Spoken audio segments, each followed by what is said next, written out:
I'd like to start this one by welcoming all of our new listeners across the globe. We've had a spate of new listeners from the Americas, from Europe, from Asia, and that's awesome. So thank you very much to you, those guys and girls, and to those that are loyal listeners have been there from the start. Pretty cool that this little community of ours is growing. So welcome to the new guys, and thank you to those that have been there the whole time. I've got some really awesome interviews coming up, mainly sitting down with Richard Patterson next week. He's the guy that discovered the papers on Australia's Stonehenge. We're going to sit down and unpack that in a bit more detail. Really, really looking forward to that.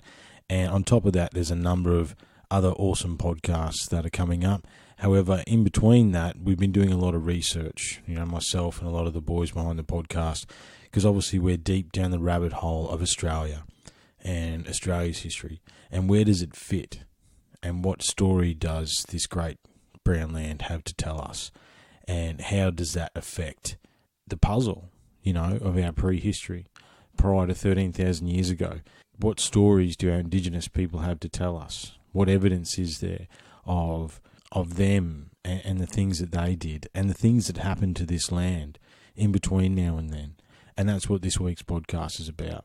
I'm going to discuss with you guys the evidence of a double impact that happened in the Gulf of Carpentaria, which is in between the Queensland and Northern Territory coasts. Check Instagram for some evidence of chevrons and you'll see that, and I'll talk about that in the post. I don't want to go on too much. I don't want to give away the story. As I say, it's only a short podcast. However, I just wanted to say thank you to the new listeners and share this article with you guys.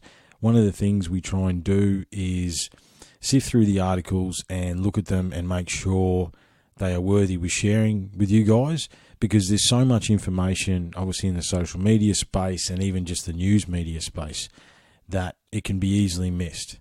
So we try and catch those articles as they come through, because history is literally being rewritten almost on a daily basis. So enjoy this one, guys. This one is just me. However, we've got some really cool guests coming up in the near future and some really awesome conversations to be had. I'm going to go real old school for the opening song. A couple of years ago now, as we're nearly 3 years old, did a bit of a cover of Everlong by the Foo Fighters, an acoustic cover. So we're going to go back to that one. Be Nice. We did it pretty quickly. However, I re-listened to it again before I attached it onto the front of the podcast, and it's pretty cool. So thank you very much to the people that have been there from the start. You guys make it worth doing. To all our new listeners, welcome to Unlocking the Code, where we are trying to attempt to navigate the chaos of life. Look after yourselves. Be cool. Stay safe. We'll talk soon. Cheers. 1, 2, 3, go.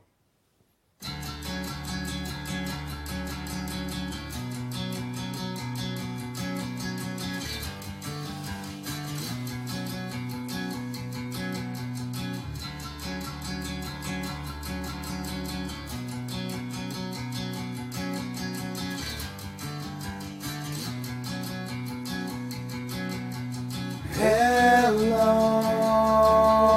I've waited here for you ever long. Tonight I throw myself into, and out of the red, out of her head she sang.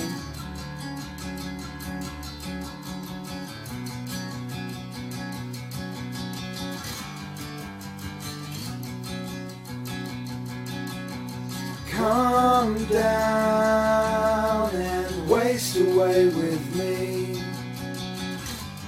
down with me. So how you wanted it to be. I'm over my head, out of her head she sang. And I wonder, when I sing along with you, if everything could ever feel this real forever. If anything could ever be this good again. The only thing I'll ever ask of you. You gotta promise not to stop when I say when. She sang.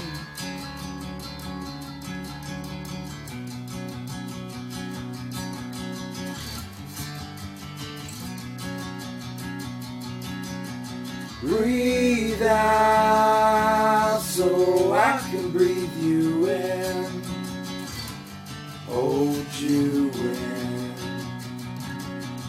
And now I know you've always been out of your head, out of my head I sang. And I wonder, when I sing along with you, if everything could ever feel this real forever. If anything could ever be this good again. The only thing I'll ever ask of you, you gotta promise not to stop when I say when. She sang.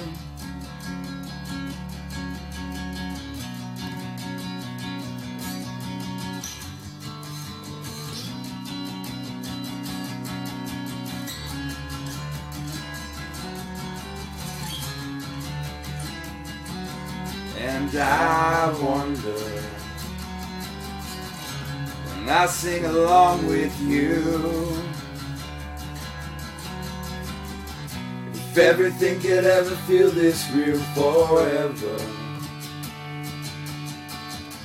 If anything could ever be this good again. The only thing I'll ever ask of you, you gotta promise not to stop when I say when. She sang.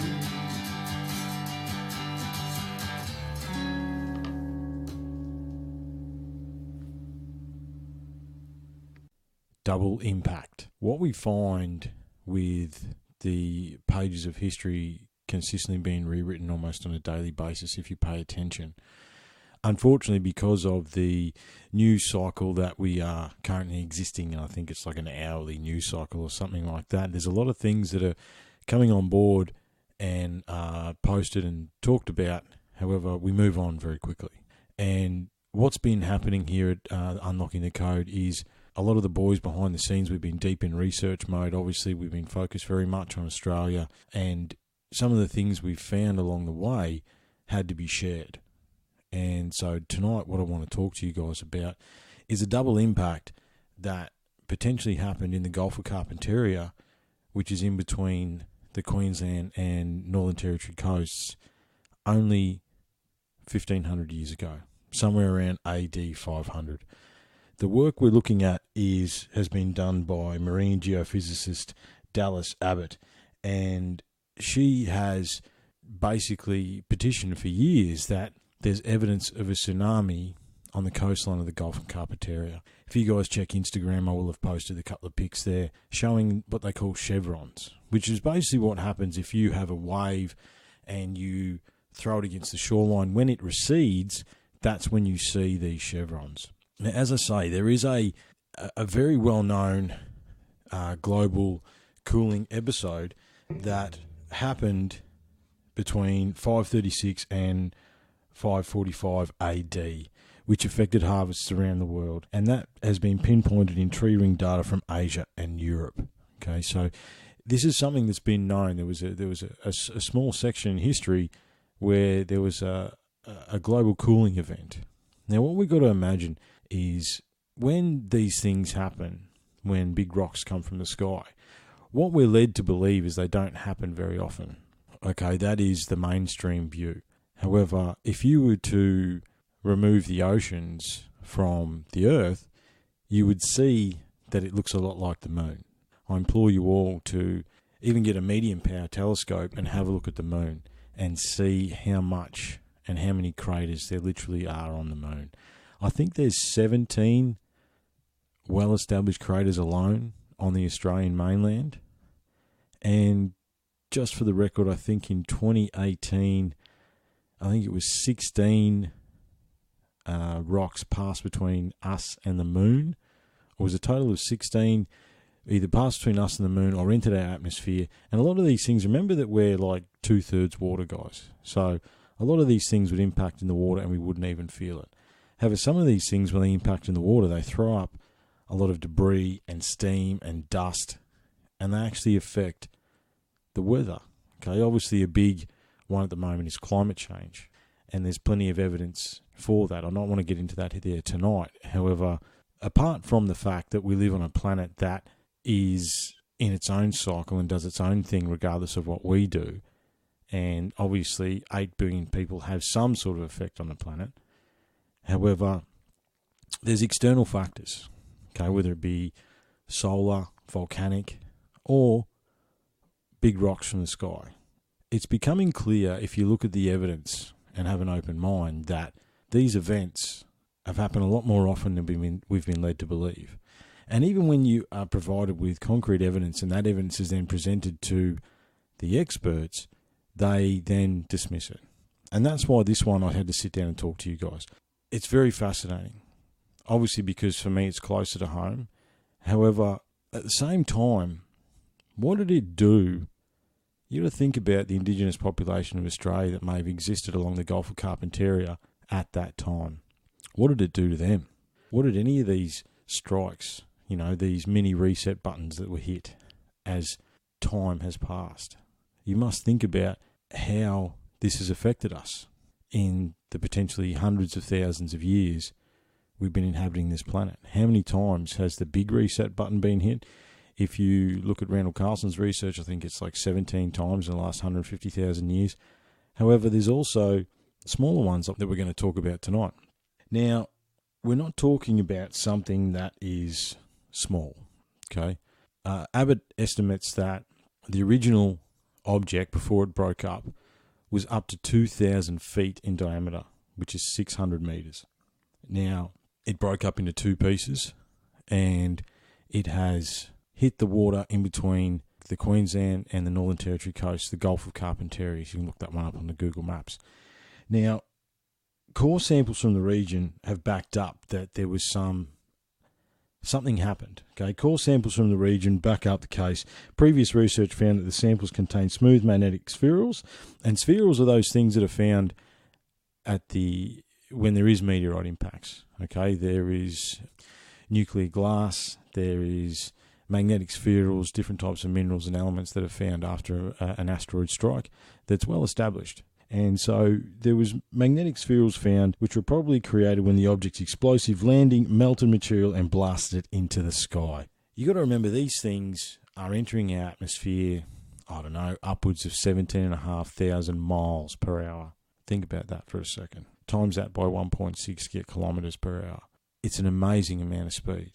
And when they hit the water, they immediately vaporize a lot of the water, and also they send up not only the extraterrestrial stuff they've brought from outer space, but all the water, all the dust, all the sand, and obviously that would create tsunamis. And that's where the big part of this evidence comes from, is that there's evidence of tsunamis on the Gulf Coast. Now, in 2004, a paper by the Journal of Astronomy and Geophysics suggested that the circa AD 500 global cooling event may have been caused by dust from an impact approximately the size Abbott has now calculated for the Gulf of Carpentaria. And Abbott is from the Columbia University, the Lamont Doherty Earth Observatory. So these guys, this isn't someone casting the stones, guys. This is professionals at the top of their game, analysing the evidence that they're looking at and drawing their own conclusions.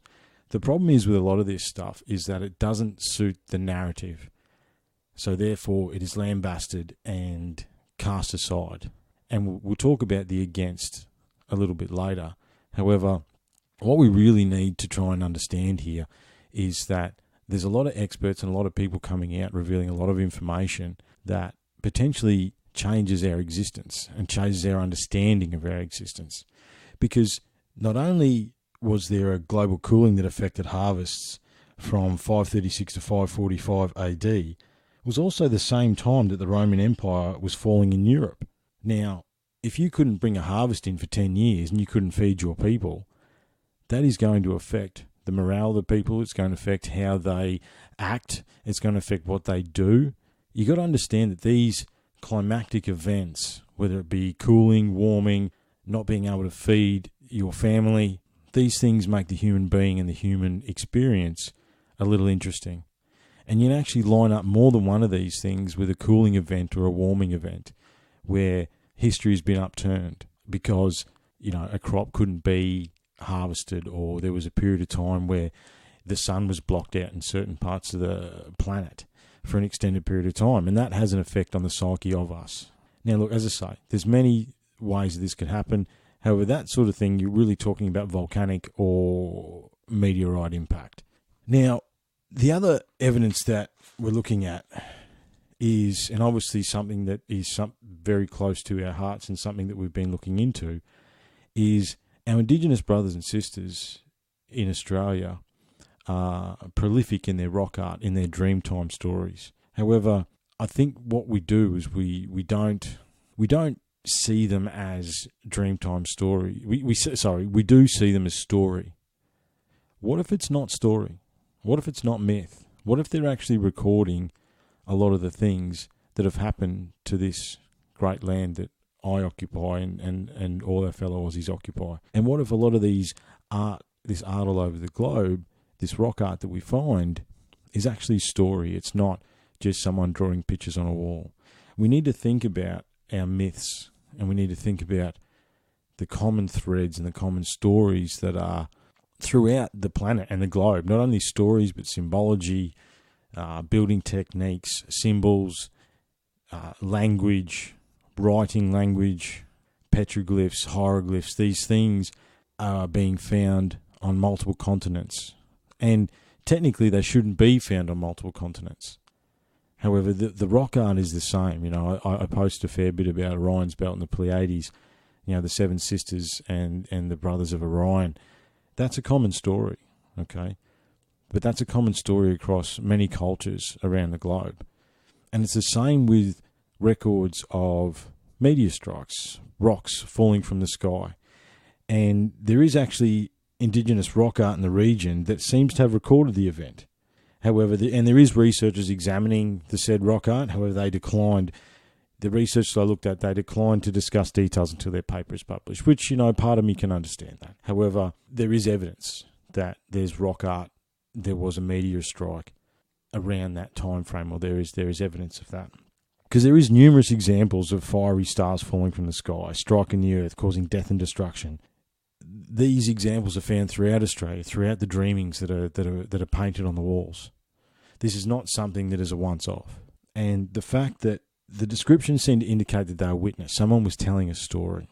Okay, it's not something that's made up. There's another story that echoes through our existence. Rocks come from the sky every now and again. We need to understand that we are part of a cosmic shooting gallery, okay? And twice a year, we pass through the Taurid meteor stream, okay, at the end of June and at the end of October. Now, for 10 to 15, I think it's about 15 days, we pass through this stream twice a year. Graham Hancock describes it as twice a year putting a blindfold on and walking across a 6-lane highway and hoping a truck is not coming in the other direction. You talk to and research that a lot of the astronomers, and they seem to think that they've identified a lot of the objects. Yet there was plenty of objects just last year alone that passed between us and the moon that they didn't see to the last minute. From a spatial perspective and a galactical perspective, a rock passing between us and the moon is like being grazed by a bullet.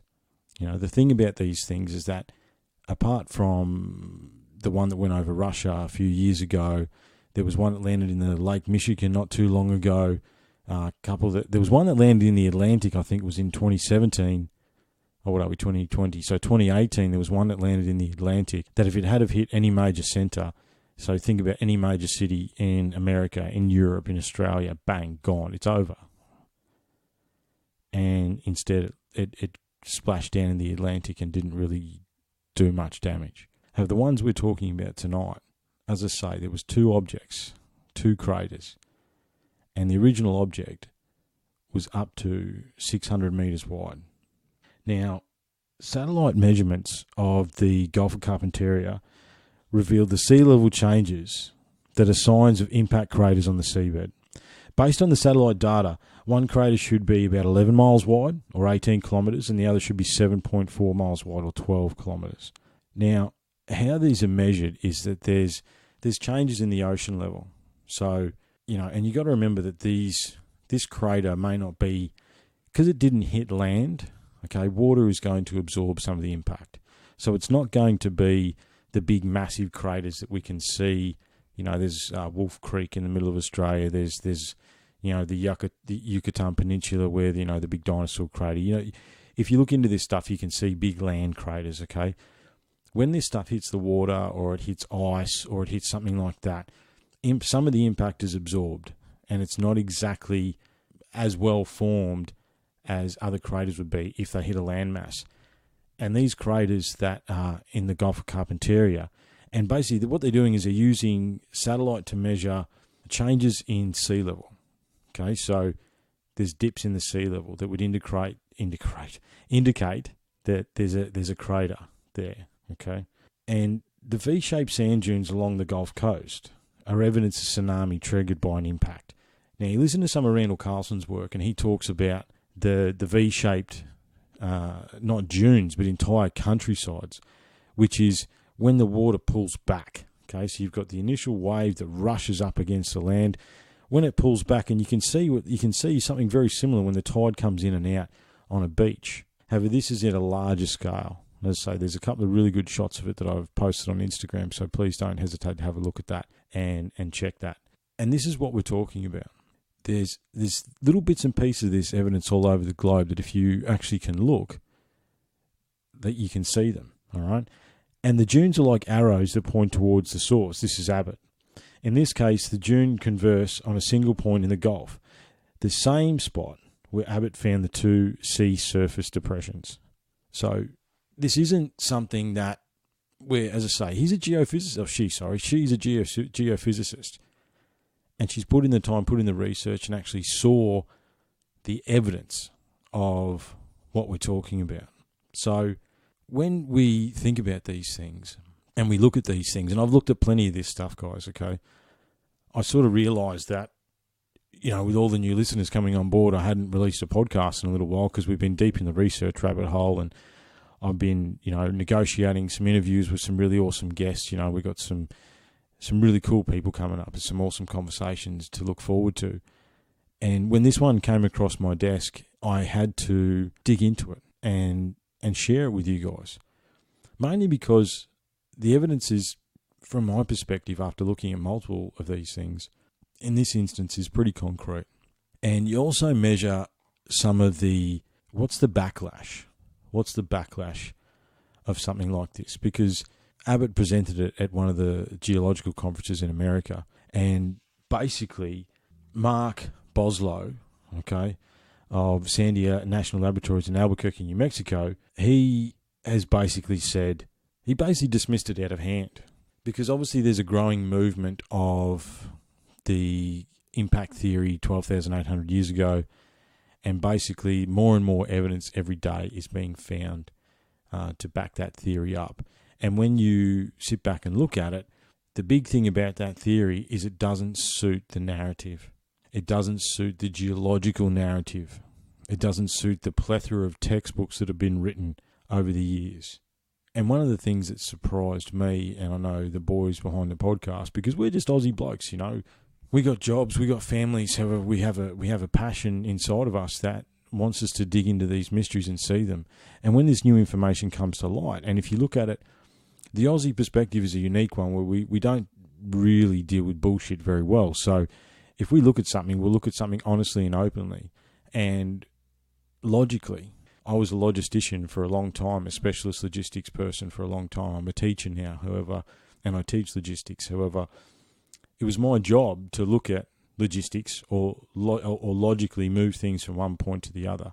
And I look at this stuff, and obviously now after hundreds of hours, if not thousands of hours of either study or listening to podcasts, just a lot of research and discussion and understanding what the markers are and seeing what the actual evidence will be, when we look at this stuff, it's quite clear that there's obviously something there.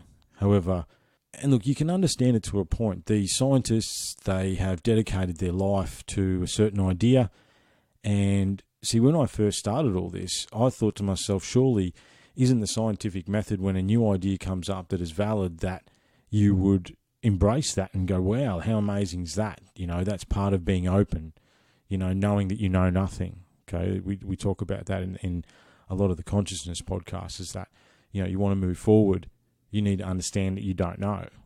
If I had, and look, I looked with this Gulf of Carpentaria stuff, to me, and as I say, understanding the evidence, understanding what it looks like to have evidence of these tsunamis and seeing what it looks like, it seems to me that it does exist. However, at the same time, because it doesn't suit the narrative, when quality evidence gets presented to a panel of experts that don't necessarily see eye to eye with the current, you know, the evolving theory that's happening all the time, they poo-poo it, you know, they shut it down. And as I say, Boslow basically says we have a pretty good idea of how many there are and what the frequency of impact should be. We have a pretty good idea of how many there are. A pretty good idea. That doesn't sound... That is, you know, that's someone dismissing something. When you say something like that, if you think about, oh, I've got a pretty good idea, you know, you're basically dismissing out of hand whatever information you've been told.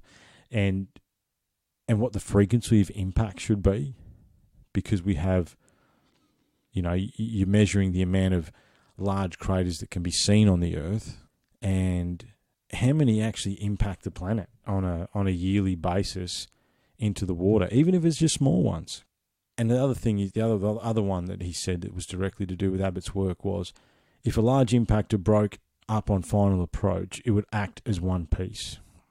How do you know that? You don't know that. We don't know that because it hasn't happened. Because if something like that had actually happened within our recorded modern history, which, you know, remembering that this is only technically 1,500 years ago, so it's not that long ago. It's a blink of an eye ago. However, it is not in the modern vernacular. Okay, you know, if something like that happened now, if an impactor, you know, if an asteroid broke up into the atmosphere and plowed into the Gulf of Carpentaria, it'd be captured by satellites and all sorts of things these days, and we'd be able to very much analyse exactly what happens. However, the other thing that I'm finding when we dig into this stuff is that a lot of these people, they don't actually really know. When you actually dig into what is the proof behind these things, some of it, there's not a lot there, guys.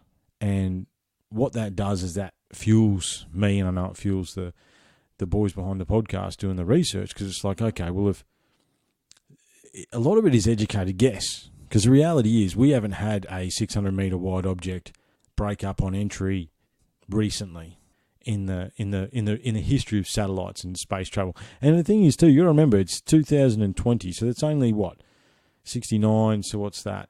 It's only 50 years ago that we actually achieved, you know, the first satellite was in orbit. These things are actually being recorded. That's nothing, guys. It's not even a person's lifetime. You know, my father was born in 1959. He's 60. It's within his lifetime that has happened. It's a blink of an eye. We don't even know. So we don't know that. What's the composition of this rock? We don't know.